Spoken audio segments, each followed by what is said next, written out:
Hello and welcome to a very special live bonus episode of Ross Fulton Analysis. Ross and I both in Atlanta. We're like 2 miles away, but it's like 15 degrees outside. And nope, no thank you. You can actually probably see the ice on the window behind me. That's on the inside. The city is literally not built for this. We're fine. We're both of northern stock. But all right, Ross, enough screwing around. First of all, we got to thank our sponsor, Jeff Ruby's of Columbus, proudly offering nationally acclaimed USDA prime steaks, seafood and sushi, impeccable service, live entertainment, and an attention to detail that is simply unmatched. Just go to jeffruby.com/Columbus to check out the menu and make a reservation for today. Well, that would be a great place, Jeff Ruby's Columbus, to celebrate any kind of an occasion that might be a celebratory occasion. If you can think of one that might be coming up for people in Columbus, Ohio, I can think of one that might be coming up for people in Columbus, Ohio. We will find out tonight in Mercedes-Benz Stadium down here in Atlanta. Ross, we're gonna kind of do a little bit of we're gonna run some tempo here to get through this show because we both have other things to do. We got other places to be today as well. A lot of stuff going on. Let's just start with the Ohio State offense against the Notre Dame defense. I think the number one question that a lot of people have been asking is, can Notre Dame take what Texas did to take away Jeremiah Smith and just sort of can they do that? So what is the short answer to can Notre Dame just sort of control C and control V the Texas game plan? I don't know. I mean, that's the fascinating part to me is I don't think they will. I mean, it's not at all what they do. I mean, they've played, cover one. We've talked about over half their snaps this year at a minimum. I guess there's some dispute whether it's 50%, 70%. Either way, it's a lot. Texas had been, maybe a little bit outside of their normal bread and butter. They probably played a little bit less cover 3 zone and more like split safety zones. But it's still like within the framework of what they do. They like play a soft zone team, match routes. And for Notre Dame, it would be a big change. Now, we can look back at like the 2023 Ohio State Notre Dame game as somewhat instructive. Obviously, Ohio State had Marvin Harrison. I do think Al Gold in that game, they probably played less cover 1 man than they have relative to most of their games. Particularly on third down, like they mix in some Tampa, like some like cover 4 stuff. But like it's one thing to do it on third down, right? Like on passing downs. It's another to like suddenly play cover 2 on early downs. And like if you're not used to fitting the run that way, you still have to play the run. So I think you will see some. I don't think it's going to be 70% cover 1. I don't think it's going to be like suddenly throw out everything Notre Dame's ever done on the flip side and play a bunch of like Tampa every play. It'll be somewhere in between. They'll pick and choose their spots. I think for Ohio State, then the key is like, I think you're more likely to get man on first down or in standard downs when they have to play the run. And I just think that the key is to then, dial up the man beaters on early downs. Mesh, Y cross. I mean, these are all things that they ran against Notre Dame last year quite a bit. Sail concepts. And then, lots of RPOs to Jeremiah Smith. Like if they want to press him, that go route RPO, if they want to play off of him, hitches. I think you definitely want to get him going early in the game. Personnel-wise from Notre Dame, I'm not sure how much Notre Dame you've watched, but the secondary, both corners are young. Leonard Moore and Christian Gray. Moore is a true freshman. Gray is a second-year player. The safeties are a little more veteran. Schuler and Xavier Watts in particular, pretty strong on the back end there. But the corners, how big of a concern would you have if you were Notre Dame's coaching staff in terms of being able to match up with these Ohio State wide receivers, whatever coverage you're in? A lot. I mean, like I that's why it's not on paper a great matchup for Notre Dame's defense because they play so much man and they're running into a team who is. I mean, I think Ohio State's only seen man on like 20% of the snaps this year because teams don't really want to do that too often. But when they do, like Ohio State's like Will Howard's stats are through the roof against it. Oregon tried to do some on third down and Ohio State killed it. Like lots of slants, double slants to Jeremiah Smith. Maybe Notre Dame tries to play some like 2-man, man underneath with 2 deep safeties. But again, like you do have to still defend the run. And so it's I just think it's not a great matchup. I don't know how they're going to handle it. I mean, you'll find all variations of guesses on this. I think if you're Chip Kelly and Ryan Day, like, you kind of have to be prepared for both. You certainly have to be prepared for them to play, have your man beaters ready, but just be prepared, particularly on third down, that you're going to get some other things, that you weren't necessarily expecting. So before we get to the run, I did want to talk to one of the other ways you can defend the pass, and that's with the pass rush. Notre Dame obviously missing Riley Mills in the interior of that defensive line. He was a part of that pass rush, but they've had some success off the edge as well. How big of a concern is that for Ohio State? I mean, the offensive line obviously has been reshuffled a bunch over the last month or two, but they've been pretty good in pass pro kind of throughout the college football playoff. Is this a Notre Dame pass rush that could present some unique challenges for Ohio State? I mean, I don't see any different. Like, there's in terms of like personnel, Notre Dame's not bringing anything that Tennessee, Texas, Oregon, Tennessee, Michigan, Penn State don't bring. I mean, they don't have Abdul Carter. They will certainly stunt a lot up front. They will use, lots of 5 and 6 man pressures and slant and move around. So that'll test like the discipline at Ohio State's like pass protection. But like, I mean, as I said, like, Ohio State's been dealing with that, like Texas tried to single up the guards. They tried to get Colin Simmons singled up on Josh Fryer. And Ohio State handled it pretty well. I mean, I think the one constant has been that Ohio State's pass protection has been pretty solid this year. And Will Howard helps that too. Like, he gets the ball out. He moves around well in the pocket. Like on that 3rd and 8 completion of Cardinal Tate against Texas, he bought himself time. He slid to the left and bought depth to complete that route. So I think it's more, it really just starts with like how many pressure packages is Algol throwing at them. And then, the converse of that though is like, again, if you're going to do that, or if you're Notre Dame, are you playing a bunch of cover one behind it? And how quickly can Ohio State get the ball out in response to that? We have seen a bunch of different schemes and looks from the run game at Ohio State, certainly over the last few years, but we've seen them sort of adapt and adopt some new things in the college football playoff as well. Looking at the Notre Dame and the defense and the defensive front in particular, where do you think Ohio State might be able to find some success in the run game? It felt like Penn State found some success outside. If you're drawing up a game plan for this game, where are you sort of starting with the run game for the Buckeyes?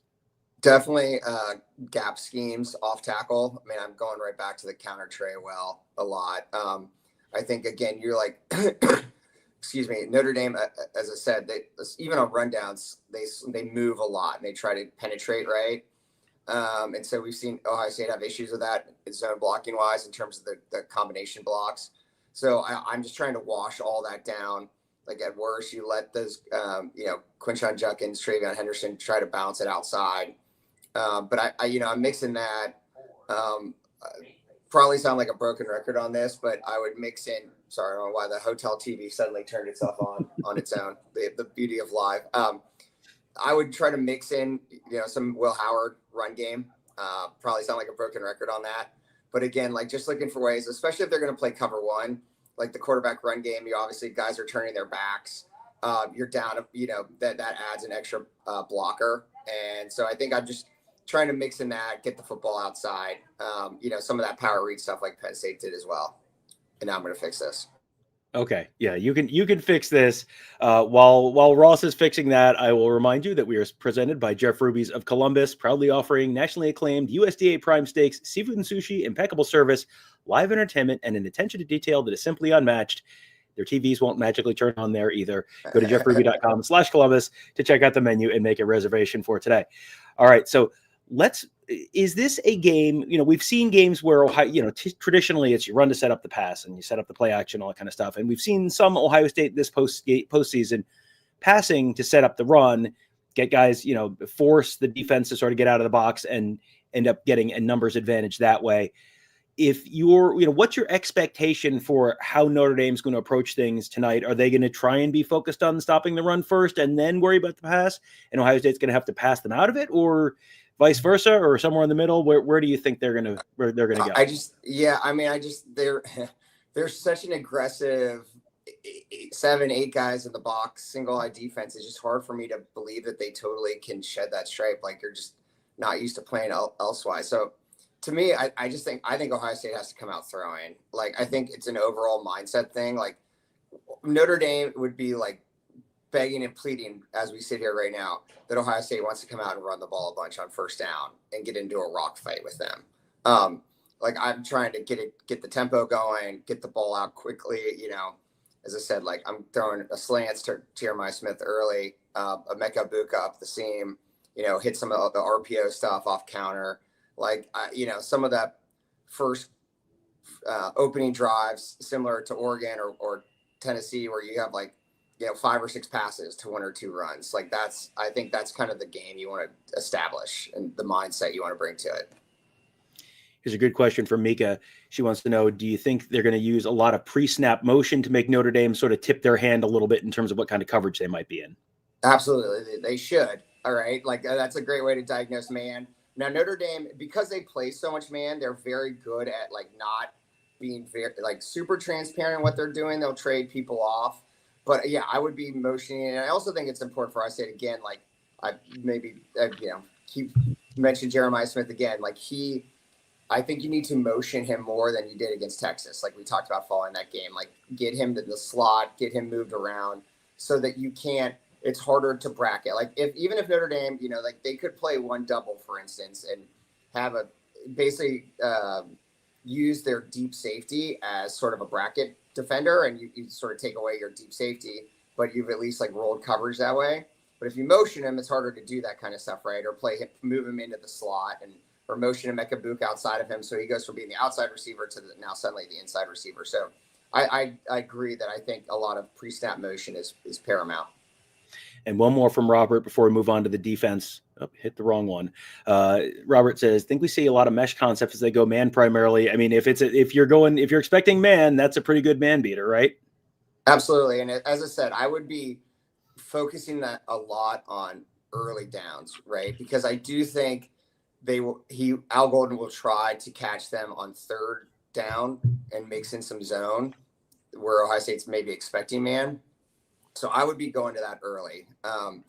Justin Whitlatch put up from the Ohio State Notre Dame game last year on X some third down concepts, and you saw not just like mesh, like different variations of mesh, right? Like that fourth down conversion to Julian Fleming was like a kind of their plays off mesh. So yes, I think you'll see lots of shallow crossers, and again, good way to get Jeremiah Smith the ball, just like we saw against Tennessee. All right, so we're gonna move over to the defensive side of the ball now, and for Ohio State, I think the first question that I'm asking going into this game is, what does the Notre Dame offensive line look like and how good can they be? Because they just lost Anthony Knapp, who was their starting left tackle in the Orange Bowl. Sounds like Charles Jagasaw, he was the guy who, when we were at practice, we saw him at left tackle. That sounds like what the plan's going to be. He has not started a game since last year's Sun Bowl, has not played more than, I think he played 25 snaps or something like that in the Orange Bowl, and that's it this season, and he did that at right guard. If you're Jim Knowles, are you looking at the left tackle? You're looking at the right guard, Rocco Spindler, who is banged up as well. The right tackle, Emil Wagner, who's had some problems with speed off the edge. Is that something that you're looking at and thinking you might be able to just sort of handle things with the 4-man up front and then do what you do with the back 7? I mean, I think they can. Notre Dame's such a run first team. I'm expecting quite a bit of cover 3 from Ohio State. Obviously, that's become more and more of a trend from them this in the playoffs. And that gets, Latham Ransom or Caleb Downs down in the box. You're sort of protecting yourself in the back end. You get that extra hat from different looks. Like I'm just expecting from Notre Dame, like the two things I'm expecting a lot of quarterback run game, like design quarterback runs where you get a lead blocker for like Riley Leonard. I think they're going to try to wear him out. And because, again, you're like trying to get an extra hat and lots of screens. I think they're trying to get the ball to Jeremiah Love in space in different ways. So we'll jump to this one real quickly from Ben. Will Ohio State be okay on defense if, similar to the Tennessee game, Riley Leonard scrambling becomes their primary offense? I think so. I mean, he's not going to create explosives, right? So like you're obviously cognizant of it. I would probably expect more of a game plan similar to from Jim Knowles of what you saw against Oregon or Tennessee, compared to like say Texas, where they brought a lot more pressure. We're much more like try to have a delayed spy. Like Tennessee game, as we talked about at the time, though, like if Tennessee, if it takes 16 plays of your quarterback scrambling a bunch, to just to put together one touchdown drive, like that's not very efficient, right? And like it's hard to sustain that. And like to be frank, like your quarterback, like Riley Leonard's a big guy, but like we've seen it time and time again this year against this defense. Like quarterbacks can only take so many hits. Like teams have certainly had some success with their quarterbacks making plays with their legs, but like it kind of wears down because you need more than just that to sustain offense. So I mean, they were okay against Tennessee, obviously. I again, as I said, I think it's even beyond scrambles, like looking at like designs, like quarterback counter, quarterback power, things where you're like getting extra hats, and trying to mess with the safety structure for Ohio State. And this is one where I think the answer is probably going to be it depends, and it will be multiple guys. But Brian wants to know who is the spy on not Lincoln Riley. That would be a very different kind of challenge. Riley Leonard.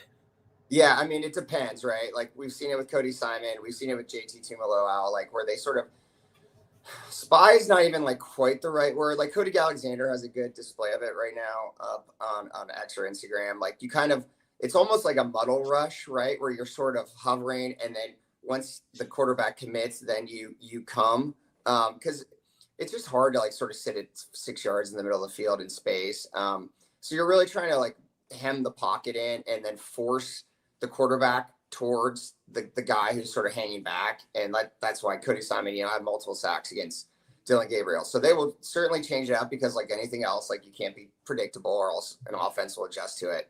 But I do think they'll use those concepts.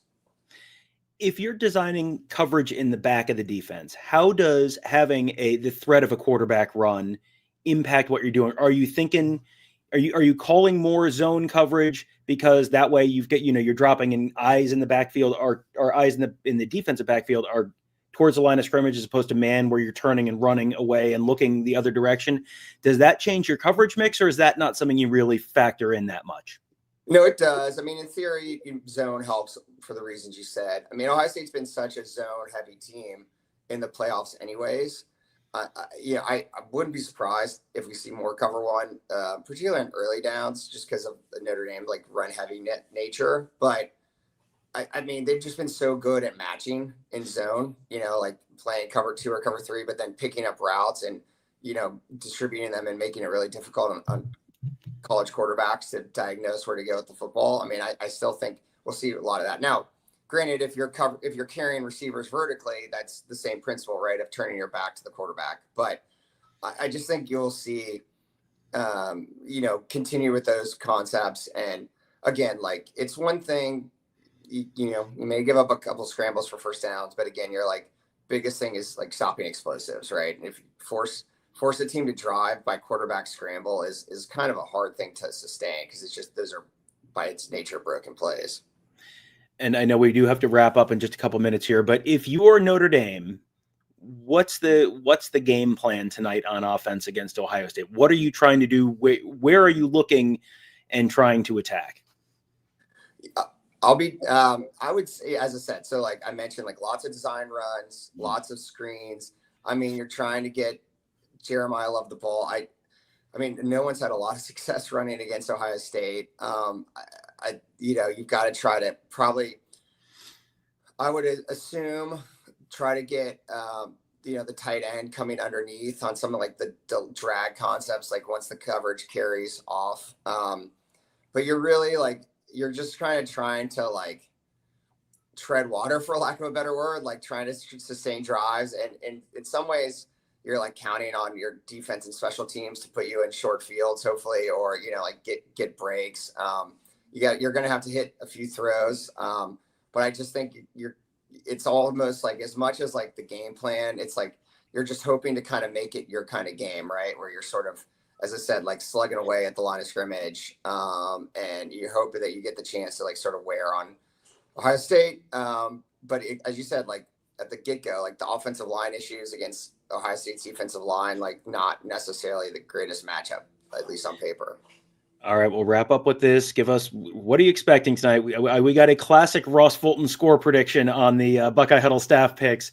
How do you expect this game to play out tonight?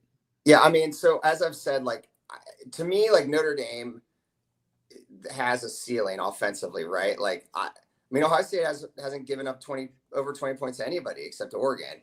And so I think that like that's the ceiling for them. So then it's just totally how well can Ohio State's offense play? Like we've seen games where Ohio State's offense, when they play well, it's like a blowout, comfortable win, you know, and then we see games where like they've hamstrung themselves, whether it's, you know, self-inflicted, like against Penn State or, you know, like Michigan or to a lesser extent, Texas. And then you're playing for the first one over 20 wins. So, you know, as I said, like if Ohio State gets to 28, I think it's a comfortable win. I just think it's all about, you know, ideally for Ohio State, beyond playing a clean game, obviously, and like I would be very prepared for special teams for like Notre Dame to try an onside kick, Notre Dame to try to block punt, you know, try to set up some kind of like reverse return on a kickoff. I would be, you know, if Ohio State can play clean, you want to just get a lead, right? Like get out into a lead and make Notre Dame play catch up. But as I said, like 28's the goal for sure, and you'll be fine. All right. Well, we'll see if they can get there tonight. We'll have plenty of coverage pre and post game. We're going to have coverage basically all day long here on youtube.com/Buckeye Huddle. Tony and I are headed over to the stadium early this afternoon. Kevin as well. Going to have all sorts of behind the scenes videos you've come to know and expect, plus an extended live pregame show from the stadium. We know you guys can't think about anything other than this, so we are going to be here to help you think about nothing other than this all day long. And then, of course, after the game, live post-game show as well. Make sure you check us out at BuckeyeHuddle.com and YouTube.com/Buckeye Huddle. That'll do it for now. Thank you guys all for joining us. We'll talk to you later on.